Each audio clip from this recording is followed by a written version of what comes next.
Mga kababayan, ngayong araw po ng Sabado, December 13, 2025, sa inilabas po ng pag-asa na Tropical Cyclone Threat Potential ay may nakikita pong banta ng sama ng panahon or banta ng bagyong mabubuo sa pagitan po ng December 19 hanggang sa December 25. So alamin natin kung yan ay magiging isang ganap na bagyo or kung magiging huling bagyo ngayong 2025. Aalamin din po natin ang iba't ibang weather system pa rin na nakakaapekto sa malaking bahagi po ng Luzon, Visayas at Mindanao. Pero bago ho natin simulan, hihiling lamang po ako ng pabor na i-like at i-share nyo po ang ating update para umabot sa mga kababayan natin ang update sa lagay ng ating panahon. Maraming salamat po. By the way, muli po akong magpapakilala sa mga hindi pa nakakilala sa akin. Ako po si Kuya Francis, ang inyo pong weather forecaster ngayong araw po ng Sabado. So dito po natin sisimulan sa tinatawag po natin na Tropical Cyclone Threat Potential. Kung makikita ho ninyo, may tsansang magkaroon ng bagyo ngayong nalalapit po na Pasko. Marami ang nalulungkot, no? Siyempre nakakalungkot. Gusto natin ng Pasko natin ay maganda ang panahon. Pero etong sa update na inilabas ng pag-asa, doon po sinatawag natin na Tropical Cyclone Threat Potential sa week 2, pagitan ng December 19 hanggang December 25, ay meron pong low chance ng bagyo na pwedeng mabuo. So kapag yan po ay naging bagyo, no, ngayong nalalapit na Pasko, tatawagin po yang bagyong Yasmin at category ng tropical depression or mahinang klase pa rin po ng bagyo. Ngayon, ang forecast natin, nakikita po dito na consistent at hindi po nagbabago yung direksyon at lokasyon po ng posibleng magiging huling bagyo ngayong 2025. Tanong ng mga kababayan natin saan banda yung lokasyon ng magiging banta ng bagyo na ito. Sa forecast track natin and intensity, dun sa tinatawag natin na advanced weather forecast, nakikitang manggagaling yan sa eastern po ng Mindanao at ilang bahagi ng eastern Visayas. Pero ang sinasabi natin dito, may mga pagbabago pa naman na pwedeng mangyari. Pero ang assurance natin dito, hindi po ito magiging malakas na banta ng bagyo. Kung ikinatatakot po ninyo na baka maging typhoon or super typhoon category itong magiging huling bagyo na tatawaging Yasmin, hindi po, no? Chinek na nating mabuti yan doon sa ating advanced weather forecast or system. Nakita natin na hindi yan magiging malakas. Magiging category lamang yan kagaya nung dalawang naunang bagyong mahina, yung Berbena at yung Wilma, which is tropical depression category. Pero pag tropical depression, may mga banta pa rin yan ng mga pag-uulan at kaya pa rin magpabaha sa mga direktang lugar po na kanyang maapektuhan. So eto, tara samahan niyo po at sisilipin natin yung ating tinatawag na live weather system. Yung mga viewers po natin sa ibang bansa, dito po sa Pilipinas, kamusta po kayo dyan mga senior natin at yung mga always pong bumabati at nagpapasalamat. Maraming salamat din sa inyo, no? At binabasa ko po yung mga comment nyo. Hindi man ako laging nakakapag-react, pero pag hindi po tayo busy, nagre-reply po ako. Maraming salamat po sa pag-antabay sa lagay ng ating panahon. So kung makikita nyo po sa ating mapa, eto po, no? Very clear tayo ngayon. Ito yung pinakamapa natin, live weather system natin o yung mapa po ng Pilipinas. Wala po tayong anumang bagyo na minomonitor sa loob at labas ng ating Philippine Area of Responsibility. Wala ring banta ng paparating na bagyo o low pressure area sa susunod na 2 hanggang sa 4 na araw. Pero tulad na aking sinasabi, meron pa rin tayong banta ng weather system o yung tinatawag natin na iba't ibang weather system o iba't ibang hangin na patuloy po nakakaapekto sa malaking bahagi po ng Luzon, Visayas at Mindanao. So isa-isahin ho natin at i-explain ko sa inyo mabuti and then mamaya babalikan natin yung banta ng Tropical Cyclone Threat Potential. Sa tinatawag po natin na forecast weather condition, eto pa rin tayo. Meron pa rin tayong shear line o yung salubungan ng malamig at mainit na hangin. Sa area po ng Bicol Region, sa may eastern na Visayas, sa may Laguna, Quezon, Marinduque at sa may Romblon, patuloy pa rin makakaranas ng tinatawag ho natin na cloudy skies with scattered rains and isolated thunderstorms dahil po sa shear line. So eto pa rin yung shear line, hanggang ngayon hindi pa rin nawawala yung kanyang epekto pero bahagya namang humihina.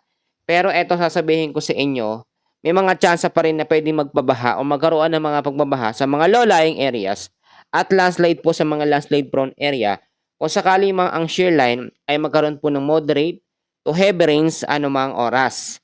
So bukod po sa shear line, nandyan pa rin ang epekto ng northeast monsoon.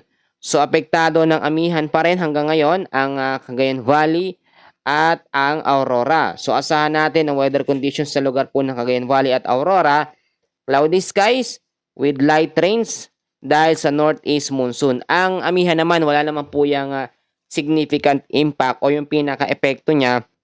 Mahihinang pag-ulan lamang, medyo malalamig din at yung parang mahamog na ulan. Yun po ang naidudulot ng northeast monsoon. So hindi naman tayo magkakaroon ng banta ng mga pagbabaha pag amihan lang dahil mahina lang naman yan, no? Mga ambon-ambon lang ang ulan na naidudulot po ng northeast monsoon.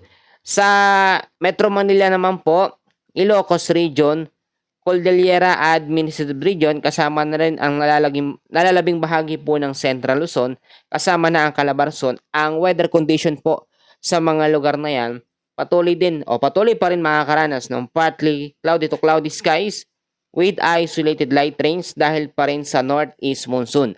Ang hanging amihan po ay nagiging malakas lamang. Ito po, no, explain ko, nagiging malakas kapag sinasabayan po siya ng iba't ibang weather system. For example, meron tayong northeast monsoon, meron tayong amihan, tapos merong low pressure area. Yun po, doon siya nagkakaroon ng mas malakas na epekto. Pero sa northeast monsoon alone o nag-iisa lang lamang siya o amihan lamang, walang ibang weather system na nakakaapekto, mahina lang yung kanyang mga pag-ulan na maidudulot.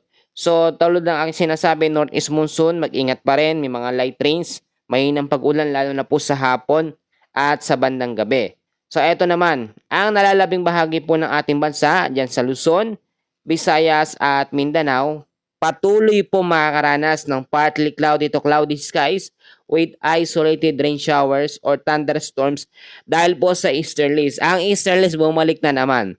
So ito po, no, kung makikita nyo, ito po yung hangin o maalinsang hangin or mainit na nanggagaling po sa may karagatang Pasipiko na tinatawag natin na easterlies. Ang easterlies at ang northeast monsoon, kapag nagsasalubungan naman po yan, nabubuo naman yung shear line. So, ang dami pong weather system ang nadadagdag kapag meron tayong easterlies, no? Kasi mainit na hangin yan. Alam naman natin kapag mainit na hangin, more on na nakakapag-create din yan ng mga cloud cluster or mga low pressure area sa loob ng ating Philippine Area of Responsibility. Gayun din, dahil nga meron tayong easterlies, mas mataas yung chance ng mga localized thunderstorms, lalo na po sa hapon at sa gabi, lalo na po sa malaking parte po ng Luzon, Visayas at Mindanao. Bagamat wala naman tayong bagyo na minomonitor sa loob at labas ng ating Philippine Area of Responsibility at makikita nyo yan sa ating mapa, hindi pa rin tayo pwedeng maging kampante. Sa mga sitwasyon po na ganito, kinakailangan po nating i-monitor yung magiging banta ng susunod po na sama ng panahon or bagyo. Tinalakay ko kanina at sinabi ko sa inyo doon po sa tinatawag natin na tropical cyclone threat potential, masyado pa namang mahaba o malayo pa. Yung pagitan po sa week 2, December 19 hanggang sa December 25, nakikita sa forecast na merong mabubuo po na sama ng panahon or banta ng bagyo. Natatawagin pong Yasmin. Ang Yasmin po, no, ito po yung inaasahan natin na huling bagyo na ngayong 2025. And ayon po sa iba't ibang mga weather model na ginagamit, kapag huling bagyo kada taon, nagkakaroon pa rin ng senaryo na ito pwedeng maging malakas. Dahil sa iba't ibang weather system or iba't ibang hangin na nakakaapekto sa kanya. Kung sakali man po na hindi magbago yung forecast track natin dito po sa tinatawag natin na tropical cyclone threat potential at mabuo po ang banta ng bagyong Yasmin sa pagitan ng December 19 hanggang sa 25 at hindi naman ito sinabayan ng iba't ibang weather system na wala ang easterlies, na wala ang shear line, hindi po yan magdudulot ng malawakan at malalakas po na banta ng mga pag-uulan. Pero kapag meron tayong nabuong bagyo at meron ding iba't ibang weather system, nagko-combine yung lahat na yan. So halos nagiging doble ang lakas po ng isang bagyo kahit mahina lamang siya basta sinasabayan ng iba't ibang weather system. Uulitin ko ngayong araw po hanggang sa mga susunod na araw, magiging maganda or mas okay yung panahon natin. Wala po tayong bagyo na minomonitor sa loob at labas ng ating Philippine Area of Responsibility. Pero lagi ko sinasabi, no, sa mga nakakilala sa akin, lagi ko sinasabi sa update ko na hindi lang kasi bagyo ang ating minomonitor. Iba't ibang mga weather system din ang kailangan natin bantayan po halos araw-araw. Kasi yung iba nagtatanong po, sinasabi sa akin na, "Kuya Francis, bakit gano'n? Wala namang bagyo, wala namang low pressure area, bakit may mga pag-uulan dito sa Luzon?" Diyan sa ilang bahagi po ng Eastern Visayas. Kung makikita niyo yung kaulapan na 'yan, yung kulay asul na 'yan, 'yan ho yung shear line. Sa ngayon, pangalawa po ang shear line sa pangunahing weather system na nakakaapekto sa malaking bahagi ng ating bansa. Unang-unang nakakaapekto ang northeast monsoon or amihan. Amihan season naman talaga tayo ngayon at lagi kong sinasabi, 'pag amihan season, madalang or kakaunti lamang yung bagyo na pumapasok kada buwan sa isang lugar, 'no?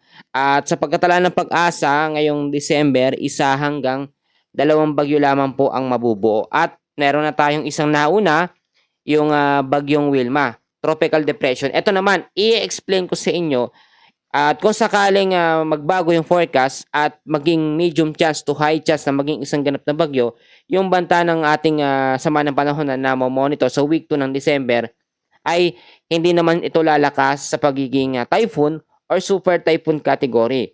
Kahit tutumbukin niya po ang Eastern Mindanao at Eastern Visayas, papaangat ho yan yung kanyang nakikita natin direction papunta ng North Luzon, extreme Northern Luzon, yan po yung kanyang magiging daan, no? Pwede pang magbago. Pero ang sinasabi ko sa inyo, kahit mahinang bagyo lamang, tropical depression, pumapalo pa rin yan sa pagiging signal number 1. Pag signal number 1, may kategorya yan ng hangin na 39 to 62 kilometers per hour. At yung tinatawag natin na level 1 na tropical depression, more on mas marami po ang mga pag-uulan kaysa sa malalakas po na mga hangin. Minsan halos parehas lang. Typhoon o super typhoon category na bagyo, tropical depression o tropical storm na bagyo, halos parehas lang din ang nagiging epekto. So minsan titimbangin natin. Kapag ang isang tropical depression ay dumaan dito sa malaking bahagi po ng Central Luzon, extreme Northern Luzon, Metro Manila, yan po talaga delikado kasi yung mga lugar po na yan, prone po sa mga pagbabaha dahil sa dami po ng mga basura. Ang area naman po ng Eastern Visayas ay hindi dapat matamaan ng typhoon or super typhoon category kasi halos matindi ang nagiging doble. More on marami na nga silang tubig dahil mas maraming tubig dito sa Eastern Visayas, tapos sasabayan pa ng malakas na hangin. So mas risky ang Eastern Visayas sa banta ng malalakas na bagyo, pero risky din po dito sa malaking bahagi ng Luzon na tumama ang mahihinang bagyo o yung tropical depression category na bagyo dahil mas marami o mas prone sila sa mga pagbaha. Ito, simulan natin sa mga paalala ko na halos araw-araw ay lagi ko pong sinasabi. May mga nagko-comment sa akin, babasahin ko po mamaya at mag-comment lamang po kayo. So, unang-una, lagi ko sinasabi, may bagyo o wala, kailangan pa rin natin mag-antabay sa lagay ng ating panahon. Lagi ko pong sinasabi hanggang ngayon, hindi pa rin nawawala ang shear line. At meron tayong easterlies nagbabalik. Noong nakarang araw, wala yan. Ngayon, bumalik ho. At meron tayong northeast monsoon. Pangunahing weather system na nakaka-epekto sa Pilipinas. Itong northeast monsoon, shear line, at ito pong easterlies o yung mainit na hangin sa karagatang Pasipiko. Yung pangalawang lagi ko sinasabi na update, ngayon po, no, may time tayo magpaayos ng ating bahay. Kung ano lang yung maayos natin, lalo na yung mga bubong, napaka-importante niyan. Dahil sinasabi ko ha, pagsapit po ng Pasko, may inaasahan o may posible po tayong maging banta ng bagyo. Kailangan maging alerto at maging handa po tayo. Ngayon, nakikita nyo naman, medyo dapat tignan nating mabuti yung structure ng ating bahay. Yung mga dingding, bubong mamaya, walang katibay-tibay. Kahit ulan lamang, sinasabi ko, kaya pong magpabaha. Yung pangalawang paalala ko, lahat naman tayo ay nakatanggap ng handog pamasko. Tama po ba yung iba? Wala po, no? Yun yung sinasabi ko, pwede natin i-stack yan ng pagkain na tatagal na po yan ng ilang araw. May kasama din bigas siguro dun sa ibang LGU. Pwede natin gamitin yan kung sakaling magkaroon ng mga tuloy-tuloy ng mga pag-uulan dahil sa iba't ibang weather system na nakakaapekto po sa Luzon, Visayas at Mindanao. So, i-check nating mabuti yan, no? Dapat handa tayo. Yung pangatlong update ko, lagi ko pong sinasabi na kinakailangan linisin natin yung ating kapaligiran. Lalo na dito sa Metro Manila. Lagi po ako nagbibigay ng paalala, actually araw-araw talaga. Kasi gusto kong ma-remind tayo, no? Yung iba nakikinig naman po sa akin dahil sa libu-libong nanonood, wala na, siguro kahit sa 1,000 nanood di ba, 1 hanggang 10 ang sumunod, o malaking bagay na po yon. Basura, lalo na po dito sa Metro Manila, wag tayong pakampante ha. Lalo nandyan ang epekto ng easterlies. Ito po yung easterlies. 'Pag may easterlies tayo, medyo maalinsangang hangin ang ating mararanasan ngayong hapon. At kapagka gano'n, medyo ingat tayo sa banta ng mga localized thunderstorms. Magka-tandem 'yan, tatandaan ho ninyo. Easterlies at ito pong localized thunderstorms. Kasama rin sa kanyang katandem o kabanggaan etong northeast monsoon, which is nabubuo naman ang shear line. So klaro po tayo diyan mga kababayan, mga kaibigan ko. Sige po, tuloy-tuloy po tayo. Yung sinasabi ko pang isang paalala, importante po na dapat i-safety natin ang ating mga importanteng gamit. Nitong mga nakarang mga malalakas na bagyo, maraming mga kabahayan ang napinsala, maraming ang nagsimula talaga from scratch ulit, from zero na mga gamit. Lalo na yung mga papeles, mga dokumentong napaka-importante nung tumama ang Typhoon Tino at Super Typhoon Uwan dito po sa Eastern Visayas. Matindi po yung naging epekto. Pero ngayon dahil mahihinang bagyo na yung mga sumunod, ang kalaban naman natin dyan yung mga pag-uulan. So lagi ko sinasabi, safety, lagay sa magandang lugar sa hindi po makikita. Ito naman, yung huling paalala ko. Ito sobrang importante. Alam niyo po kahit medyo malayo pa yung sinasabi natin sa week 2 ng December 19 hanggang 25 na banta ng sama ng panahon mabubuo, kailangan po natin rebuke yan in the name of Jesus. Ipanalangin natin na hindi yan matuloy bagkos malusaw. Kasi ang nangyayari diyan, habang papalapit po yung ating nakikita sa forecast sa December 19 hanggang 25, habang papalapit yan, patuloy naman siyang itinutulok ng pressure ng hangin dito po sa ating pasilangang bahagi ng ating bansa. Which is kasama na dyan ang high pressure at pinagsamang easterlies. Kasi dito nang gagaling ang easterlies, mainit na malisang hangin ang galing sa karagatang Pasipiko at yung high pressure po ng hangin. So kung mabuo po by next week ang sama ng panahon or low pressure area na may low chance sa maging tropical depression dito po sa may bandang silangan po ng Mindanao, ay magkakaroon yan ng tinatawag natin mabilisang pagkilos or paglapit sa ating bansa dahil sa pressure ng hangin na tumutulak po sa kanya. Kaya nga sinasabi ko, yung forecast natin dito sa tropical cyclone threat potential, nagbabago ho ito araw-araw. Kung nakaraang araw, medyo malayo pa yan dito sa ating landmass, doon sa kapagitan ng December 19 at 25, hindi ngayon. Pero sa susunod na mga update natin, magbabago pa rin yan. So, importante talaga na lagi kayong nanonood sa aking update kasi po ang ginagawa ka dito, one by one, ini-explain ko po talaga isa-isa. Kasi syempre, hindi naman tayo lahat is instant mapipick up natin yung update na sinasabi. Tapos, kapag mayroong mga terminologies na hindi po maintindihan, for example, shear line, sino bang nakakaalam ng shear line? Kaya ina-explain ko na yan po yung epekto, yung pagkasanib sa lubungan ng malamig at mainit na hangin. Dito yan nabubuo. Kasi diyan sa may hilagang Luzon, nandyan po ang amihan at ito naman po sa may silangan ng Visayas, ang easterlies. So dito yung nagiging impact or nagiging epekto nila. Mahina na nga po itong shear line actually. Nung nabuo ito nung nakaraang linggo, malakas talaga yung epekto nito. At halos araw-araw po ay umuulan, madaling araw pa lamang. Kahit walang pong bagyo kahit nakalabas na yung bagyo. So lagi ko sinasabi, importante, lagi nating i-monitor yung lagay ng ating panahon. Uulitin ko yung iba't ibang weather system na nakakaapekto sa bahagi ng ating bansa. 3 lamang yan. Ano po yung una? Alam natin, northeast monsoon, amihan. Yung pangalawa yung shear line. At yung pangatlo naman, yung easterlies o yung maalinsangang hangin na nanggagaling sa may karagatang Pasipiko. At tignan nyo mabuti wala tayong bagyo sa loob at sa labas ng ating Philippine Area of Responsibility. Wala din tayong low pressure area.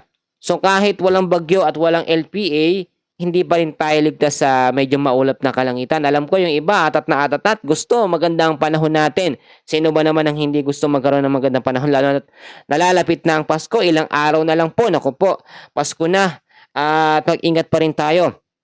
Yung mga aalis po ngayon sa papuntang trabaho, yung mga nasa opisina, yung mga nagmomotor, nagbabiyahe, kamusta ho kayo dyan? Shout out po sa inyong lahat.